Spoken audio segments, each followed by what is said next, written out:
October 2 விசிக மகளிர் விடுதலை இயக்கம் நடத்தும் மது மற்றும் போதைப் பொருள் ஒழிப்பு மகளிர் மாநாடு அணிதிரள்வோம் வாரீர் இடம் உளுந்தூர்பேட்டை.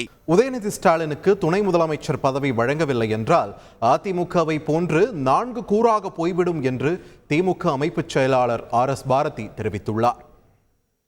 பாரதிய ஜனதா கட்சியில் எத்தனை பேர் வாரிசுதாரர்கள் பதவி இருக்காங்க பல பட்டியல் போட்டு நாங்கள் காமிச்சிட்டோம். சும்மா அது 50 வருஷமா இதே சொல்லிட்டு இருக்காங்க. வாரிசுன்னு சொல்லிட்டு போனவங்கலாம் கட்சியில் எங்களோட தான் வந்துட்டாங்க இல்லையா? அதனால் நான் சொன்ன மாதிரி it is an accepted norm in Indian politics.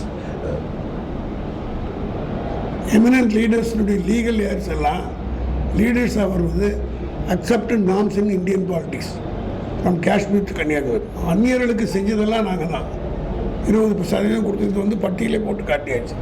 அவர் சொல்கிறது 4 பேர் இன்றைக்கி இருக்கிறாங்க. இதுவரையில் யாருமே எந்த அமைச்சரும் இல்லை.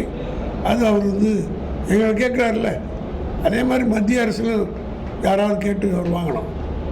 அவங்க சங்க மந்திரியாக இருக்கார், அவர் மீன் எம்பியாக இருக்கார், அவர் கேட்டு வாங்குறதுன்னா நாங்கள் சந்தோஷப்படுவோம். அண்ணா பெரியார் அண்ணா வச்சுட்டு இருந்தார், அண்ணா கலைஞர் வச்சுருந்தார், கலைஞர் தளபதி வச்சுட்டு இருந்தார்.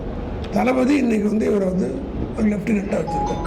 ஒரு இயக்கத்துக்கு அப்படி இப்படி இருந்தால் தான் கட்சி நன்றாக இருக்கும், வளரும். நீங்கள் அதிமுக என்னாச்சு? 4 கூறாக இருக்கிறதுக்கு என்ன காரணம்?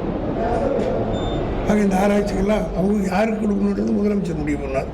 அதெல்லாம் முதலமைச்சர் டிஸ்கஷன் யாரும் கேட்க முடியாது. ஏன் நிர்மலா சீதாராமனுக்கு நிதி மந்திரி கொடுக்குறாங்க, அந்த மாதிரி எம்பி கூட ஜெயிச்சு வரல.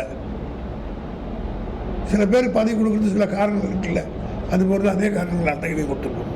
அக்டோபர் 2 விசிக மகளிர் விடுதலை இயக்கம் நடத்தும் மது மற்றும் போதைப் பொருள் ஒழிப்பு மகளிர் மாநாடு அணிதிரள்வோம் வாரீர் இடம் உளுந்தூர்பேட்டை.